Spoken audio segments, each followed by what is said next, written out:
It's 5 minutes with me.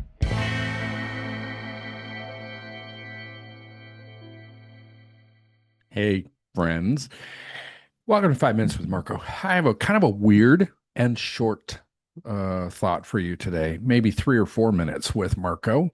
And it's a little more devotional, I guess I would say, rather than instructional.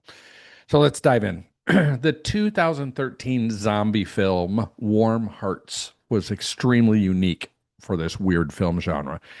It's a zombie love story. I remember watching it on a trans-Pacific flight in the middle of the night, not being able to sleep, having not heard of the movie before, and finding it on my seat back on demand video screen. And I remember being pleasantly surprised. The film's tagline summarizes the plot in a sense. It reads, "He's still dead, but he's getting warmer." Basically, it's a story of a zombie guy whose heart gets a super tiny jump start when he sees a live non zombie young woman. He ends up saving her, and they're forced to spend a bunch of time together in his proto hipster bachelor pad while the zombie hordes move on by. And of course, she begins to see the flickers of life in him just as he starts to feel them in himself. And love ensues. Yay! What I found particularly unique about this zombie movie is that it's not about gore or horror or creative sound and visual effects, which are called for, I suppose, when the script calls for eating of humans. At its heart, see what I did there? Warm Hearts is a film about feeling. Its not so subtle message is to be dead is to feel nothing. Even those who no longer feel anything can come back to life, to feeling.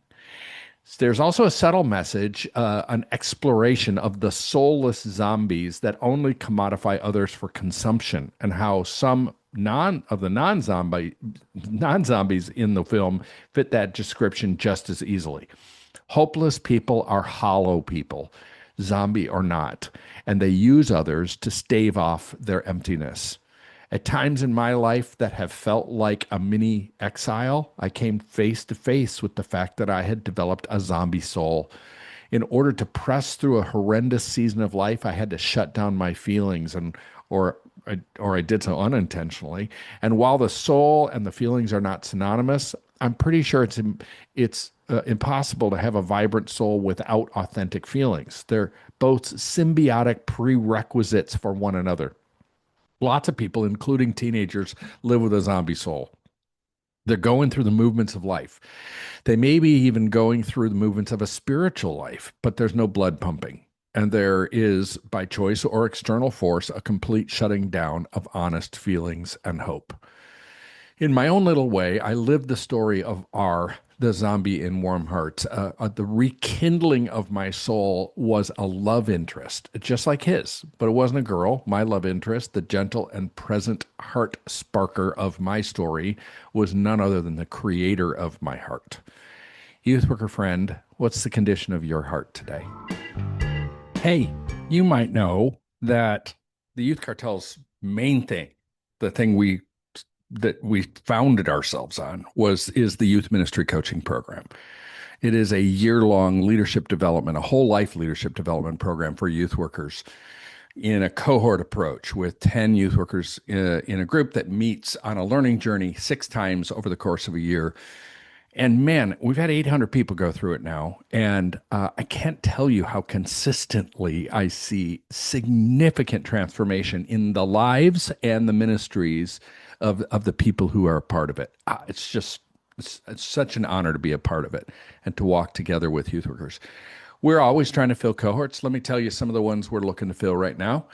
We've got a Western Pennsylvania, like Pittsburgh area one that's getting pretty close to being filled.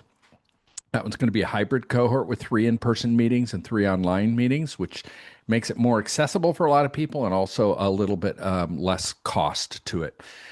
A Sioux Falls, South Dakota cohort. I know that sounds random. There were lots of reasons why we tried to start one there. That one's been lagging, lingering at about half filled for a while, and would really love to see that one move forward. Again, that one is also that hybrid approach, which means it's a little less money and 3 in-person meetings, so you could potentially travel further We've got one in Springfield, Illinois that's the same. We've got a Raleigh, North Carolina cohort forming that, and one in North Georgia, Atlanta area. We're thinking about reopening a San Diego one and a Denver one. All of those, just kind of let me know. Reach out to me. If you have any questions about this program, I'd love to connect with you. It's just the coolest thing ever. Hope you'll consider joining us. The Youth Cartel Podcast Network.